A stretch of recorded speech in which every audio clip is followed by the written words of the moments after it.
კოდალების თავსამკაული. ველზე დიდი მუხის ხე იდგა. ფრინველებს მუხა ძალიან უყვარდათ. ერთხელ მუხას ჭიაღუა დაესია. მუხამ მოიწყინა და ტოტებით დაბლა დახარა.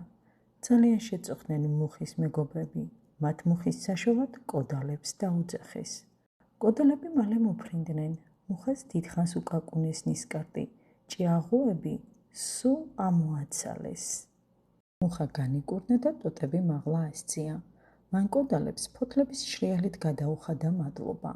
ეს ამბავი მალე მუხის მეგობარმა ფრინველებმა გაიგეს. ფრინველებმა მკურნალ კოდალებს საჩუქარი გაუმზადეს.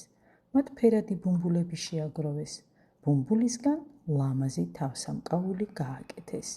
მას შემდეგ მუხის მკურნალი კოდალები თავსამკაულით დაფრინავენ. ისინი ხალისით ზრუნავენ სხვა ხეებზეც.